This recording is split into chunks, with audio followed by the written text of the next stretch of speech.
Greetings. This is Greg for Tesla Fan Insight. Today's talk is a 2.0 version of our show that we previously did, and the focus has been the Tesla disaster relative to Daimler-Benz. So for today's show, what we're really targeting is the fact that the Tesla Semi creates huge problems for competing firms. In particular, Daimler is the only competitor that's really shown interest in responding. And our goal today was to use some tools and resources to really flesh out sort of what this disaster is, the nature of this disaster, and what the costs are. In particular, Daimler and others have said that Tesla can't compete, and at the same time, Tesla is the only sort of viable solution in the sort of long-haul truck space. We kind of focus on fleshing out this with some other tools. The other follow-on today is that we're about to see the earnings for Tesla on the second week of October 2018, and the profitability or non-profitability will sort of be a guide for whether the company is headed towards bankruptcy or the opposite, headed towards a nice profitability space, as they have a large amount of debt that's coming due in March of 2019. And if they're not showing profitability yet or headed that way, it could be very bad news in terms of the need to raise money or other activities to address that shortcoming. So that'll be sort of the second part of the show. And as usual, we'll close out with some health recommendation from sort of well-regarded doctors that we've been exposed to recently. I wanted to note we do have a little noise going on here. We're in a helicopter path and there's some folks fishing behind us. We'll show you the view afterwards. Please note, please like and subscribe. Any and all comments are really appreciated. I also wanted to encourage you, we're on Patreon. $1 or $2 a month would really help us to execute and maintain the channel, and would appreciate your assistance in that regard.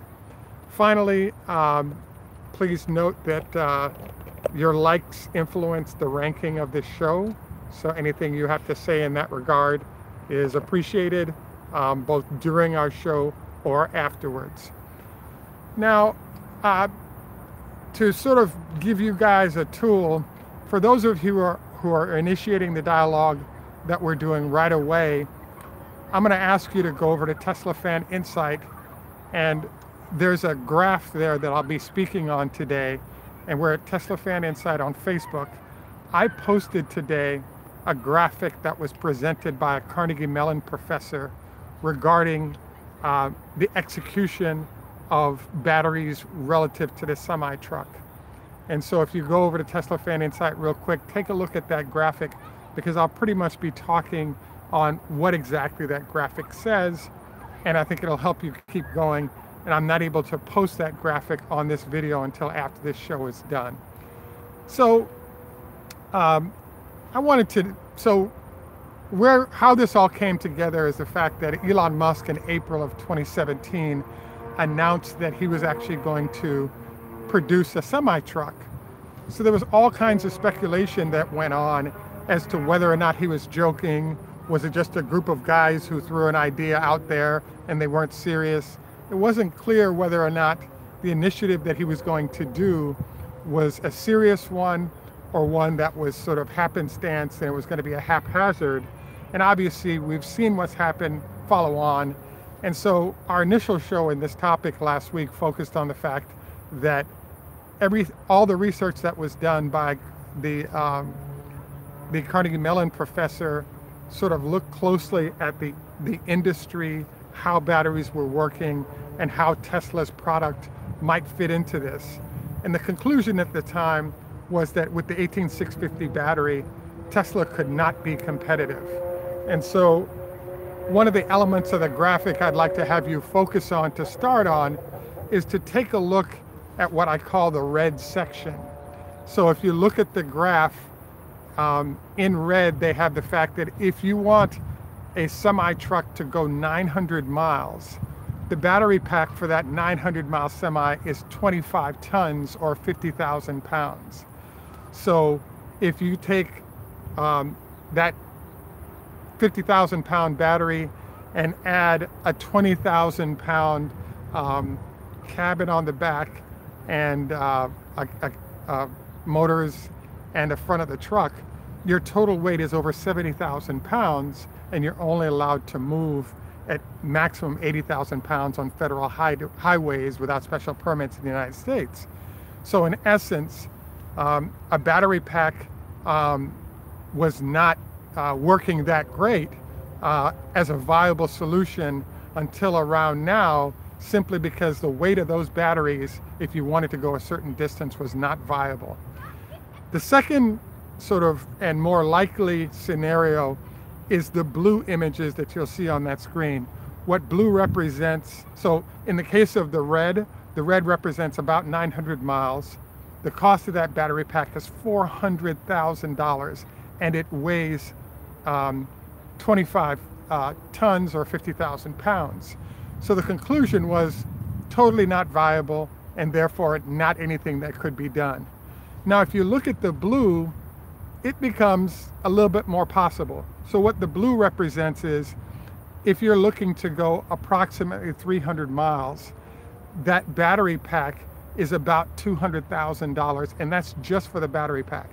By the time you build a truck on it, on top of that battery pack, you're talking a $300,000-ish truck with the 18650 battery. So what's happening right now is, in that blue space, approximately, Daimler-Benz is producing 200 eCascadia trucks that are actually in the blue quadrant on all those graphs. That truck is capable of approximately 250 miles. The battery pack costs approximately $200,000, slightly below, slightly above, and that's just the battery pack. You know, the cost here is $195 per kilowatt hour. So it gives you a general sense for what's available to be built at this point. The big challenge with this battery pack is that when you add a 15,000 pound 53-foot trailer on the back to 15 or say, let's say 20,000 pounds of battery, maybe it's 15,000 pounds, you're now consuming, let's call it between 40 and 50,000 pounds is consuming a lot of the carry weight of that truck. So your next step is that, you know, put the cabin on, motors, etc. You're at about 52,000 pounds, maybe 55. So you now have a truck that's $300,000 that can carry maybe 5 to 8 tons of freight, and you're paying $300,000 for it. So this vehicle, because you're talking about a $300,000 vehicle that's carrying a subpar amount of weight, so it truly is not viable. What's been going on is Daimler-Benz has been fearful of losing their market. So what they basically decided to do is build a couple of hundred of these trucks in the United States at least, and distribute them to large customers who they're trying to protect from the onslaught of Tesla. And so as a result, Tesla slightly can't compete, because if a company is building a $300,000 truck and giving it away almost for free, Tesla really can't compete there. As we know, Daimler-Benz has announced they're going to be distributing those trucks end of 2018, beginning of 2019 as an introduction truck. And they've stated that they're 2 to 3 years away from delivering commercial quantities of those vehicles. And the thought process, they didn't explain why there's such a long delay, but we believe that the thought process is Daimler has a number of initiatives, either by having outside companies build their batteries, mostly in Korea, possibly building their own batteries in-house. They've actually purchased a company that's doing solid-state batteries, and they're trying to get that to market. So one way or the other, their goal is to be able to provide an electric solution that's competitive with Tesla, that allows them to not lose all their customers as a result of the Tesla onslaught.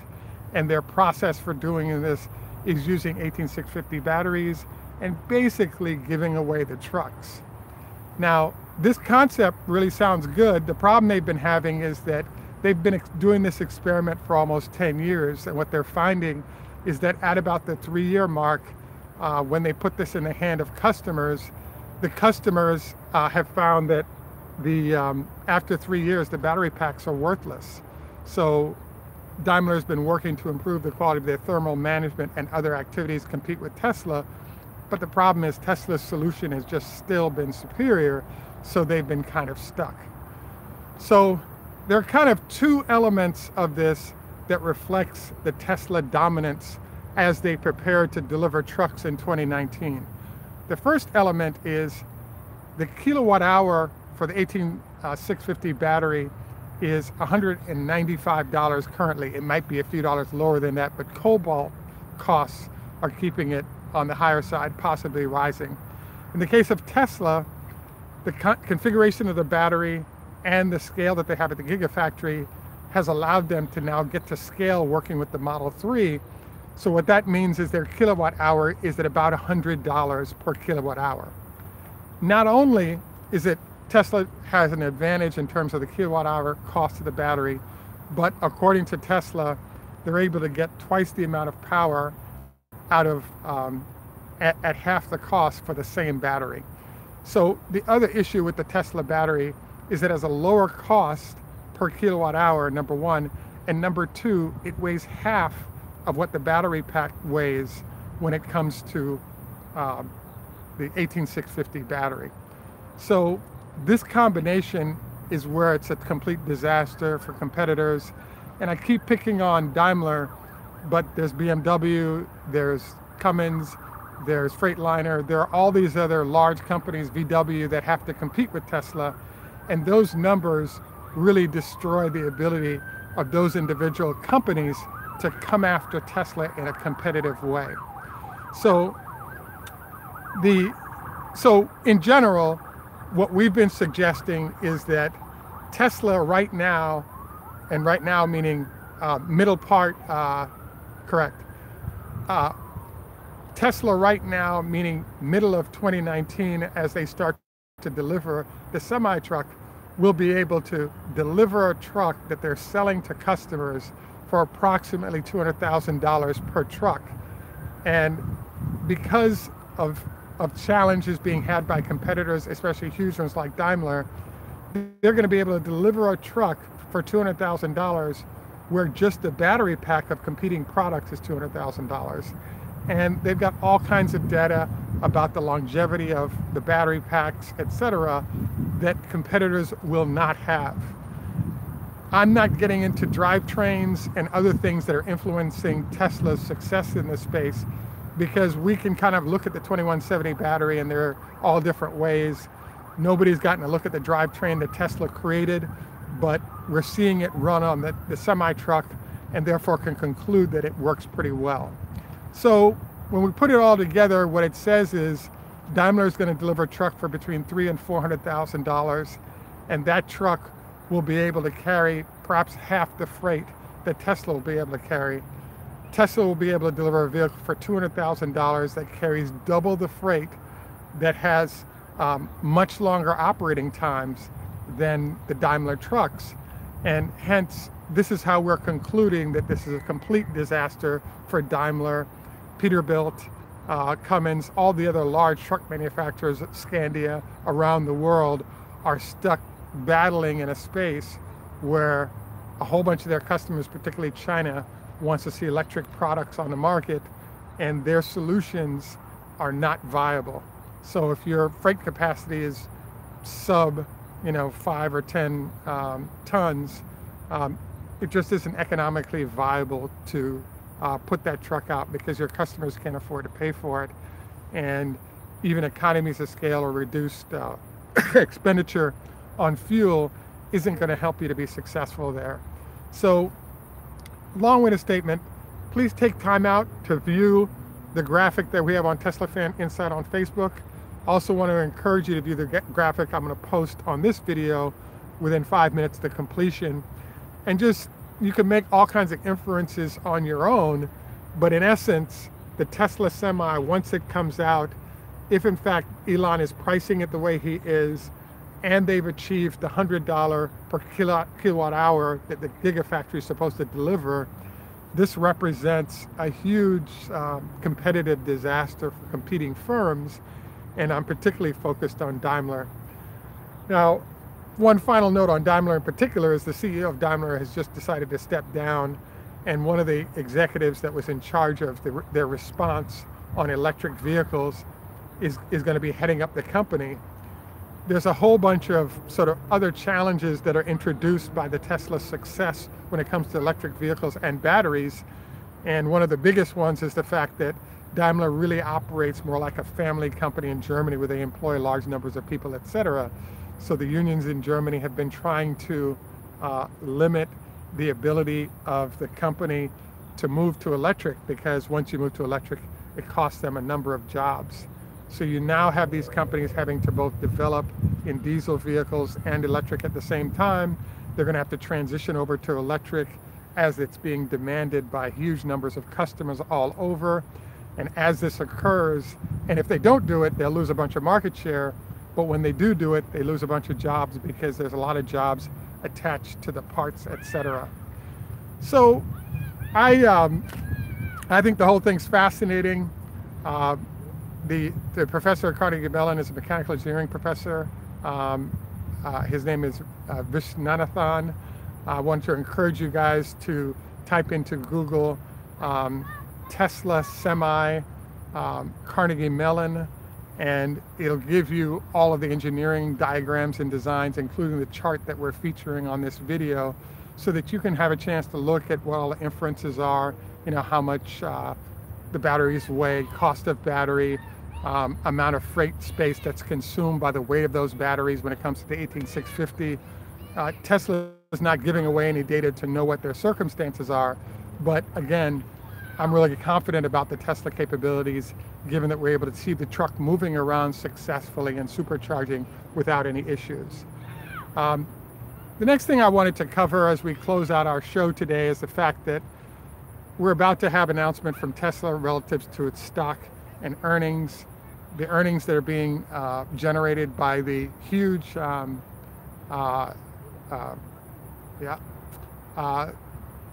Panasonic definitely has something special, and you're seeing a bunch of it in practice currently.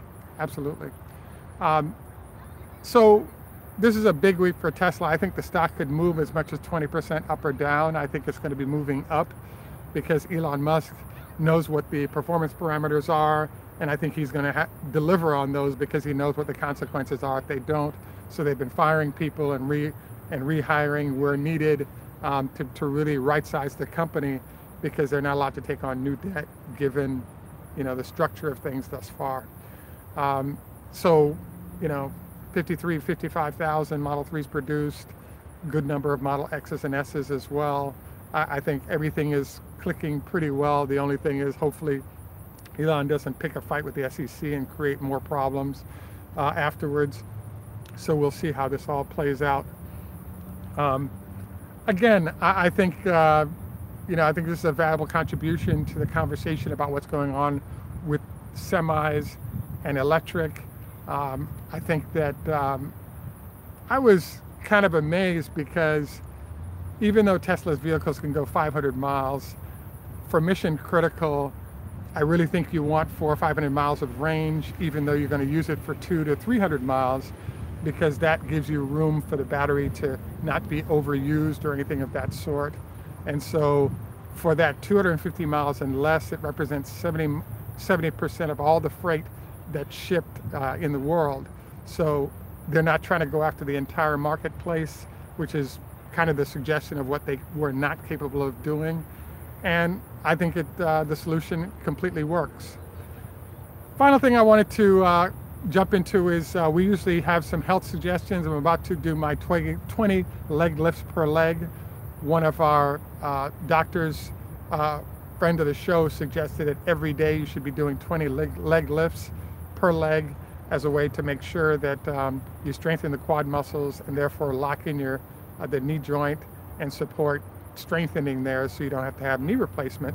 Highly recommended. Also, the second suggestion is make sure you don't eat within 4 hours of going to bed, ideally, but within 2 hours, you're begging for pain in terms of all of that bile rolling up into your system and potentially creating upper respiratory cancer, etc. And fish oil recommended, as well as a good multi. Also open to you guys recommending food and exercise ideas that might contribute to the health of folks as they're aging, including myself. I wanted to take time out to thank all of you who've recently joined our channel, as well as those who've been here for a while. I want to also thank our folks who are our subscribers as well as supporters on Patreon. Greatly appreciated. All of your questions and input definitely affect show choices and how we manage the show. I would appreciate any input that you might have in this regard. Reminder, we're at Tesla Fanatic Insight on Facebook as well, and we have a bunch of posted material there to help you to follow what we're doing in the rest of the show, including the material that we covered today. This is Greg for Tesla Fan Insight in Germany. Tschüss, mach's gut. French, au revoir. Hebrew, lahit hot. Farsi, hoda hafez. Farvel in Dutch. And in Jamaica we say, enough respect, walk good man. Looking forward to any and all your comments that might come up. Thank you very much for the comment there, Silent Sam, and all of you for joining me on the live feed. And we're really looking forward to any and all comments you guys may have afterwards. I really think this is an interesting space because there's so many big companies, with Daimler being the leader, that are putting a lot of capital to work to try to solve the problems of long-range electric semi, and they're having to do so in a piecemeal fashion because they really don't have the technology to compete with Tesla. And it's kind of interesting to watch a small company make this kind of progress with such large players in evidence that should be able to sort of push them out at will because of the large capital they have on hand. Again, thanks once again for joining us. Look forward to any and all of your comments. Please make sure to like and subscribe. Have a great day, and bye for now. We'll look forward to our after earnings talk on what the implications of those numbers are for Tesla. Have a great day. Thanks.